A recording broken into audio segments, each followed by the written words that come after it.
ओम शांति।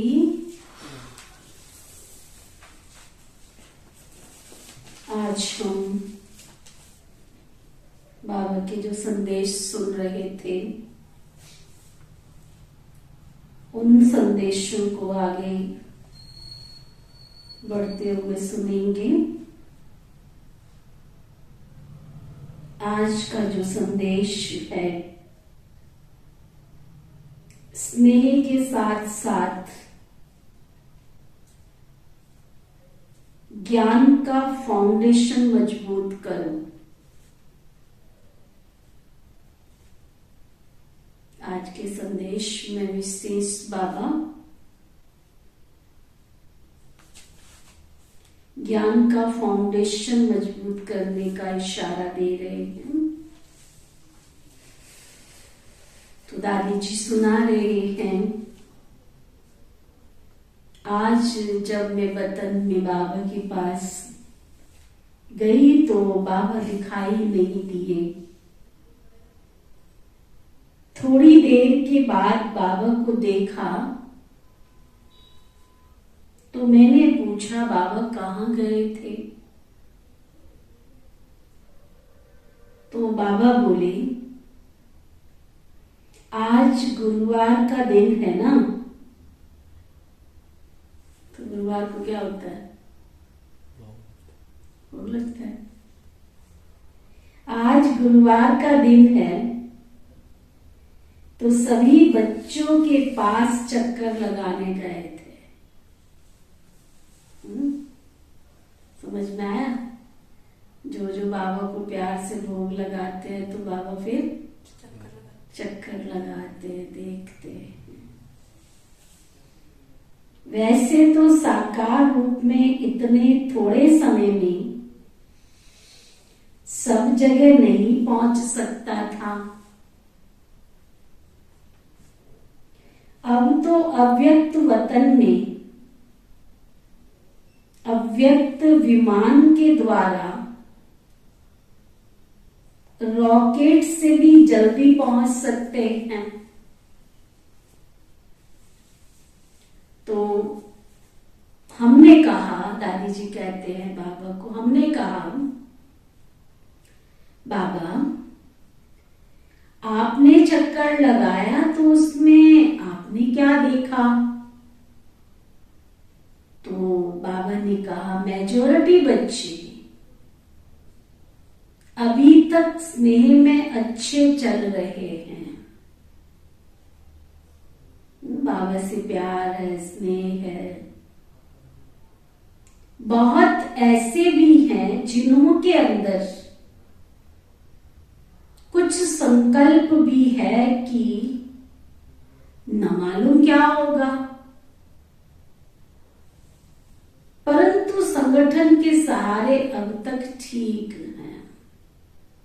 ब्रह्मा बाबा ने शरीर छोड़ा था ना, तो कईयों को संकल्प आया कि अब आगे क्या होगा।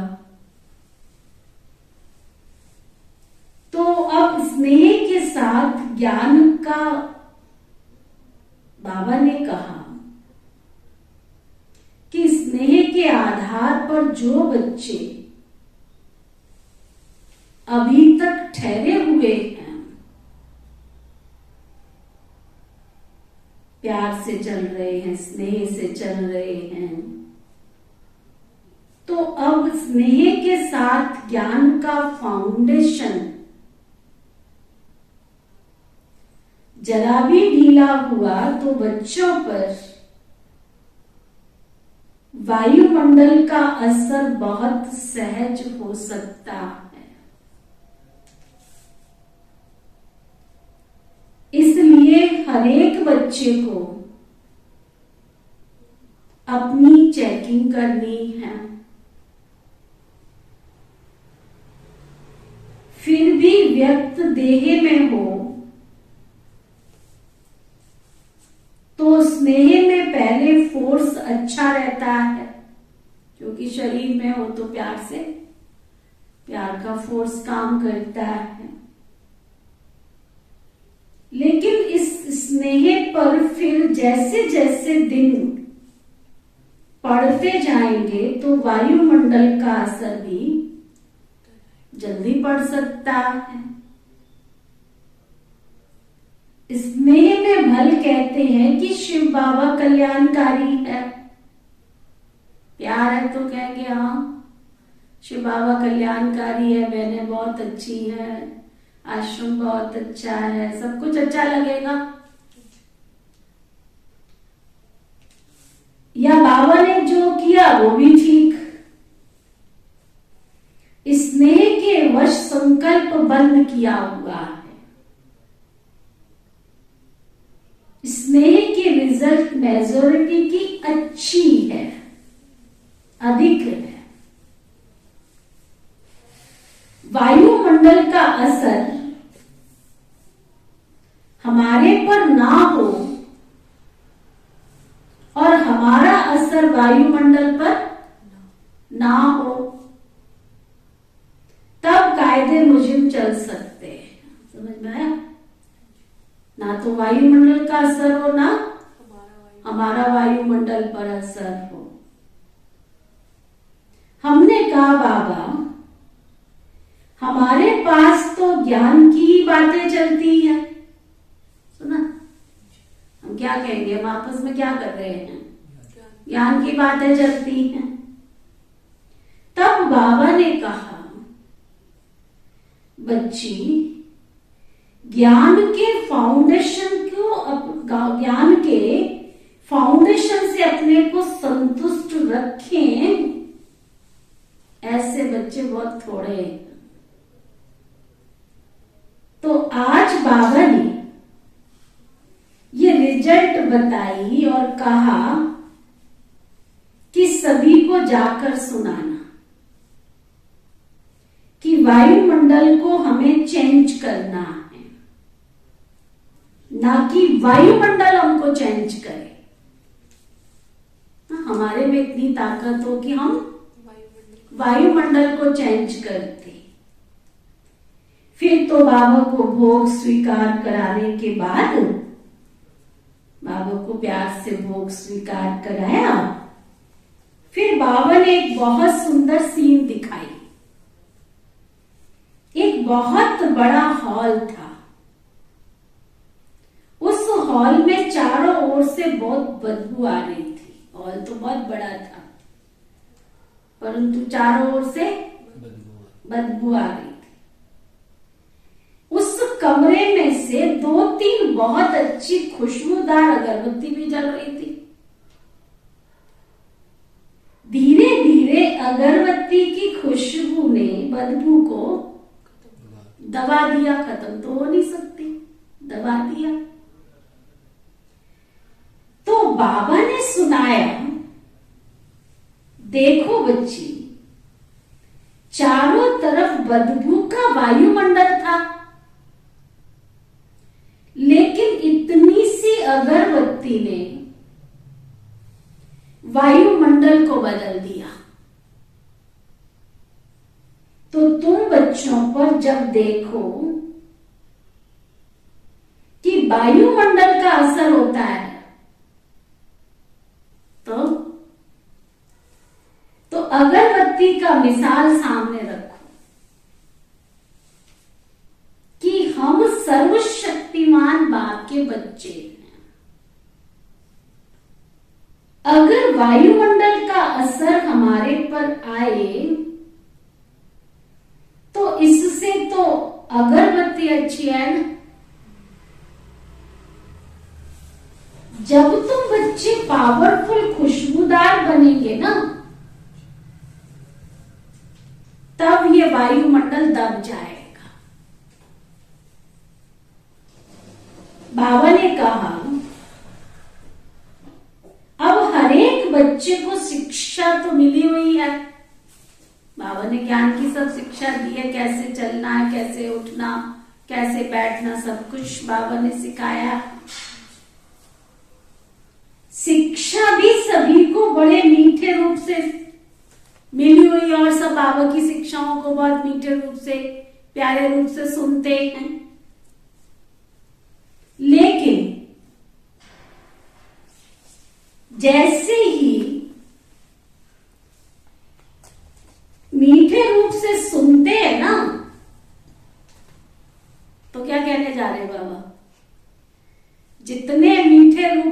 बाबा की शिक्षाओं को सुनते हैं, क्या एक कान से सुनो निकालो, उतने मीठे रूप से उसको धारण भी करना है।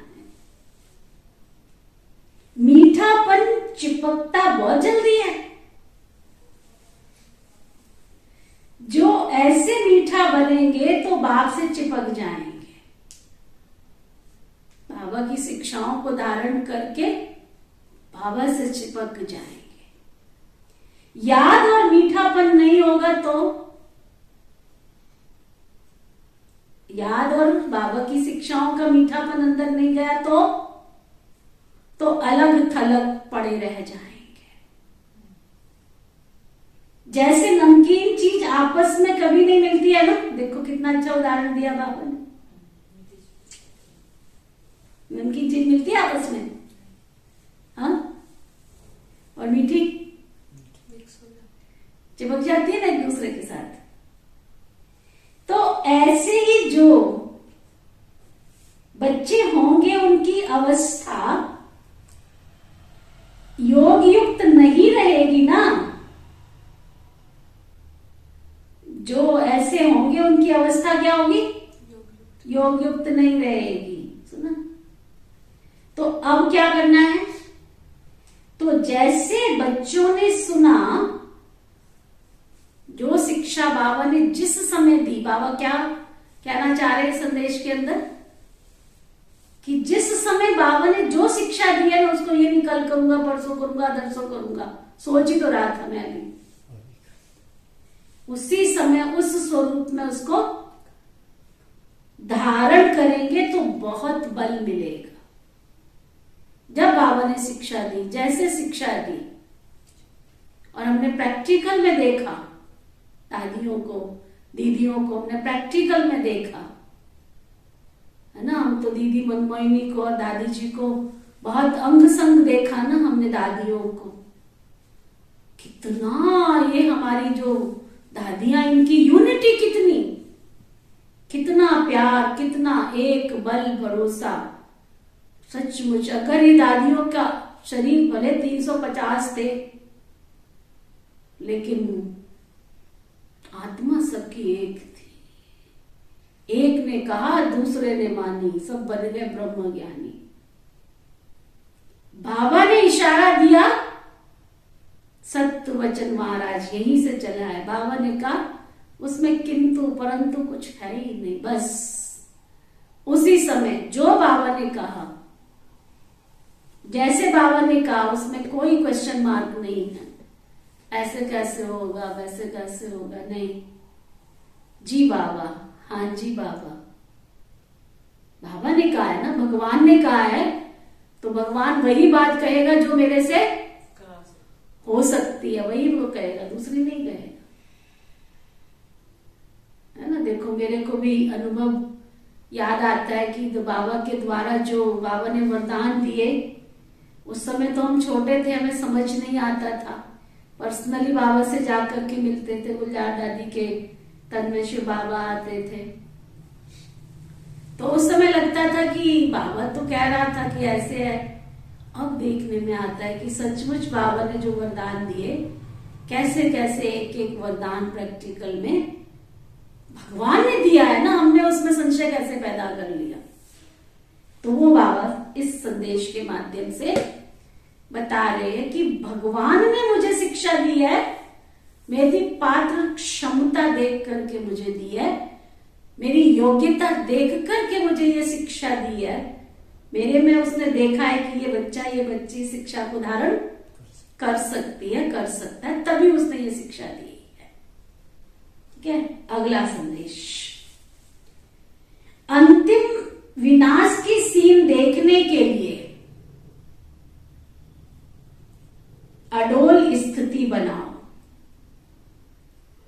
जब समय नजदीक आ रहा है और हम देख रहे हैं, तो दादी जी के द्वारा बाबा ने संदेश के माध्यम से, आज जब मैं वतन में गई तो बाप और दादा दोनों सामने खड़े थे।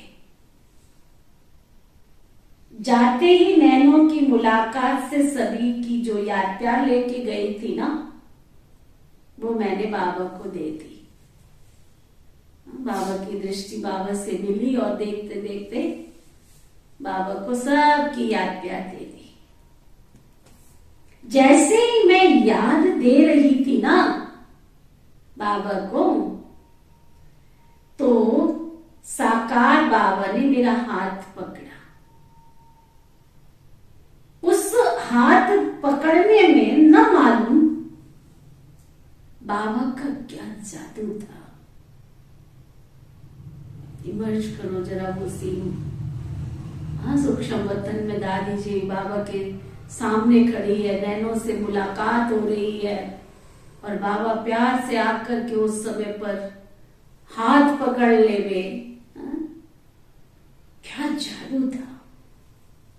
ऐसे अनुभव हुआ जैसे सागर में कोई स्नान करता है ना, ऐसे थोड़े समय के लिए मैं भी प्रेम के सागर में लीन हो गई, समा गई। उसके बाद हमने ऑलमाइटी बाबा की तरफ देखा तो बाबा ने कहा, बच्ची, बाप में जो दो मुख्य गुण हैं वो बच्चों ने साकार रूप में अनुभव किए हैं। बाबा ने उसके बाद बाबा में जो दो मुख्य गुण है वो बच्चों ने साकार रूप में अनुभव किए। बाबा ने कहा, बच्ची, बाप में जो दो मुख्य गुण हैं वो बच्चों में साकार रूप में अनुभव किए। किसने? ब्रह्मा बाबा ने। वो दो मुख्य गुण कौन से? जितना ही ज्ञान स्वरूप है उतना ही प्रेम स्वरूप। जितना बाबा के इस ज्ञान को समझा है, ज्ञान को धारण किया है, उतना ही उसके प्रेम स्वरूप बन जाना। तो बच्चों को भी ये दो गुण अपनी चलन में धारण करने हैं। ब्रह्मा बाबा ने ये दो गुण अपने जीवन में धारण किए। जितना शिव बाबा ने ज्ञान की अथॉरिटी पर ज्ञान दिया, वैसे ब्रह्मा बाबा ने उस ज्ञान को प्यार का स्वरूप दिखाया कि जो बाबा ने कहा उसी समय प्रैक्टिकल स्वरूप बन के दिखाया, है ना। प्रैक्टिकल उदाहरण, निजानंद स्वरूपम शिवोहम शिवोहम, ज्ञान स्वरूपम शिवोहम शिवोहम, प्रेम स्वरूपम शिवोहम। ये तीन शब्द जब उच्चारण किए और उसके आधार पर ब्रह्मा बाबा की जीवन सारी बदल गई। और फिर तो जैसे जैसे शिव बाबा ने जो जो शिक्षा दी उसको प्रैक्टिकल ब्रह्मा बाबा ने अपने जीवन में धारण किया, उस स्वरूप, उसका स्वरूप बन करके दिखाया। तो बच्चों को भी ये दो गुण अपनी हर चलन में धारण करने हैं। फिर मैंने बाबा से पूछा, पिछली बार आपने वतन में जो एडवांस पार्टी में गए हुए बच्चों का इतना बड़ा संगठन दिखाया था, इसका रहस्य क्या था? तो बाबा ने कहा, पूरा राज तो बाद में चल करके सुनाएंगे, लेकिन साकार रूप से जो बच्चे कोई सर्विस अर्थ या कुछ हिसाब किताब चुकतू करने अर्थ चले गए हैं, उन बच्चों से मुलाकात करने के लिए बुलाया था। बाबा उनसे हालचाल पूछ रहे थे। जो एडवांस पार्टी में बाबा के बच्चे चले गए, उनको बाबा ने वतन में सबको बुला रखा था। कितनी सुंदर सीन हो गई ना। तो बाबा उनसे हालचाल पूछ रहे थे, कौन कौन किस रीति से किस रूप में क्या क्या कर रहे हैं। हमने कहा, बाबा ये किस रूप से स्थापना के कार्य में बिजी है? तो बाबा बोले, बच्ची ये आगे चलकर स्पष्ट करेंगे। इतने सारे बाबा के बच्चे सन 36 और 37 से अब तक कितने बाबा के बच्चे एडवांस पार्टी में गए हैं। तो बाबा कहते आगे चलकर स्पष्ट करेंगे, फिर भी शॉर्ट में सुनाते। बाबा ने कहा बच्ची, जब लड़ाई होती है तो किसी भी लश्कर को जब जीतना होता है तो सिर्फ एक तरफ से नहीं,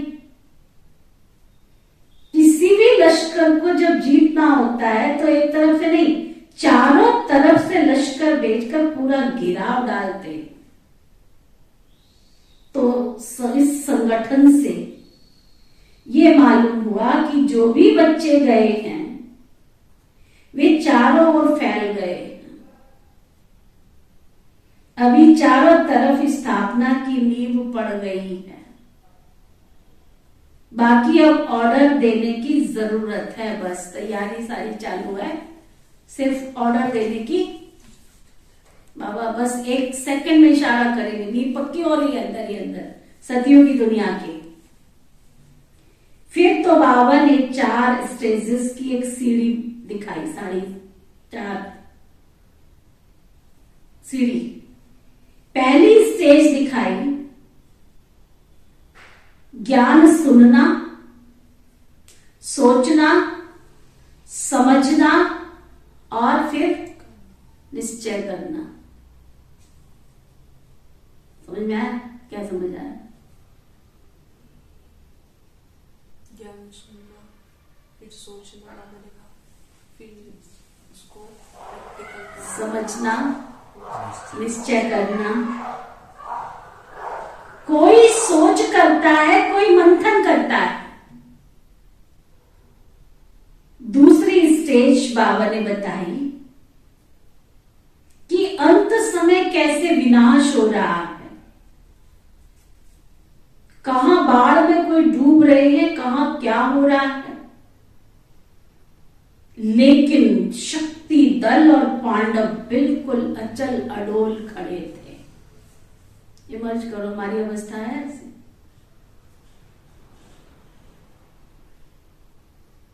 अचल अडोल खड़े थे, बाबा देख रहे हैं। तीसरी स्टेज दिखाई कि आत्माएं जैसे निकल परम धाम में गुब्बारे माफिक जा रही हैं, उड़ती हुई। फिर परम धाम की सीन भी बाबा ने दिखाई। चौथी सीन स्वर्ग की दिखाई, स्वर्ग में आत्माएं कैसे छोटे छोटे बच्चों में प्रवेश हो रही हैं।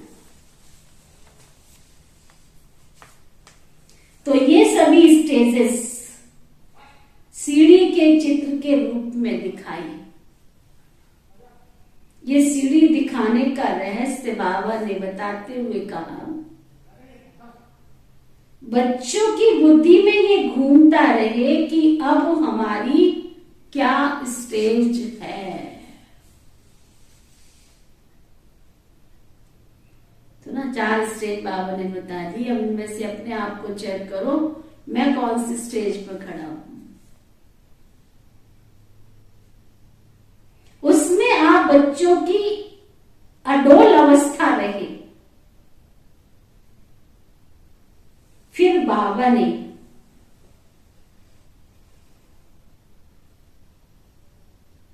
ढेर हीरे हाथ में दिए, ढेर सारे हीरे, और कहा कि इन हीरों का टीका सभी बच्चों को लगाना। ये हीरे क्या क्यों दे रहा हूं? भी बाबा ने पूछा दादी जी को, क्यों दे रहा हूं? देखो, जबकि काम दे दिया ना बाबा ने कि जाके सबके मस्तक पे लगा देना, फिर भी पूछा क्यों दे रहा हूं?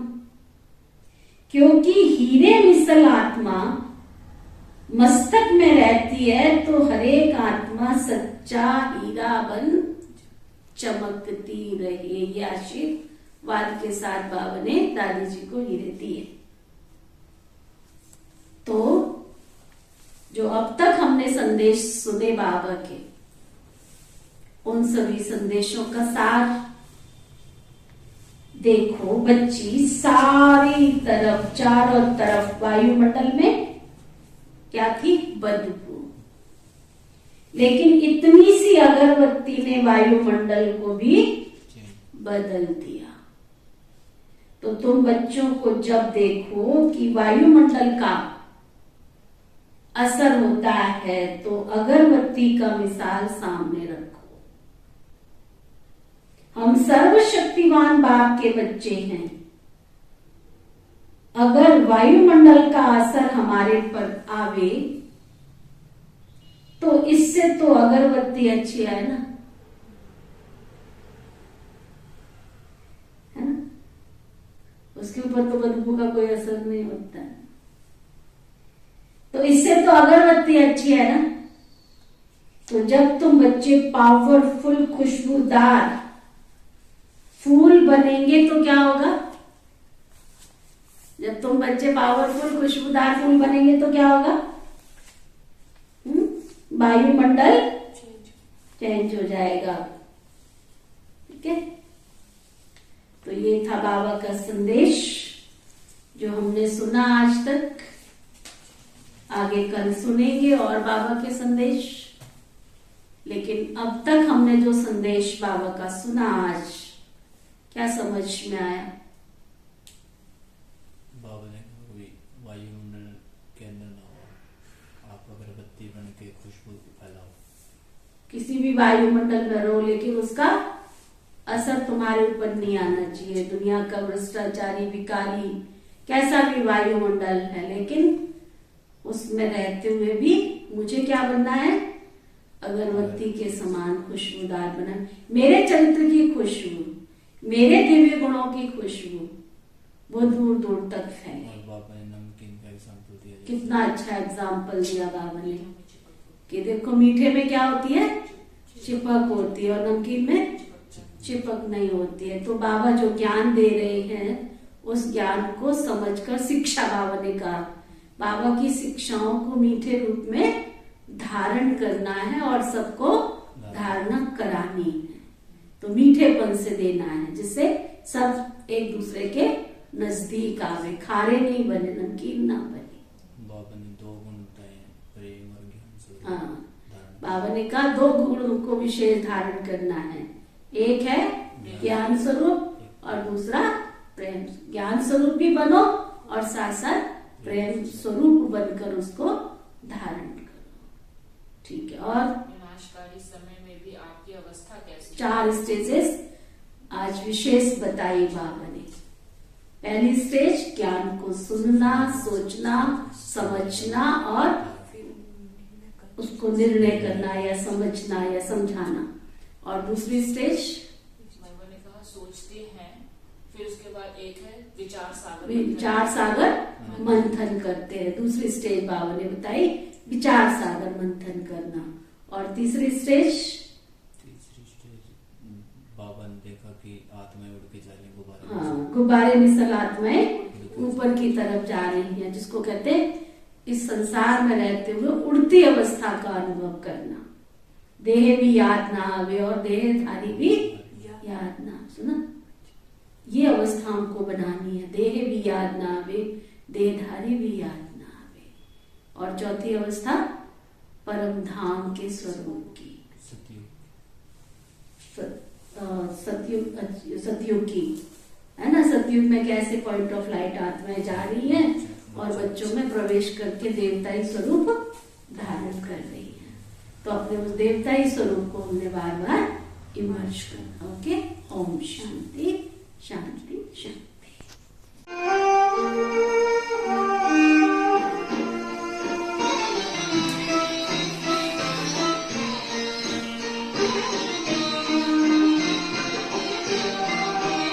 तेरी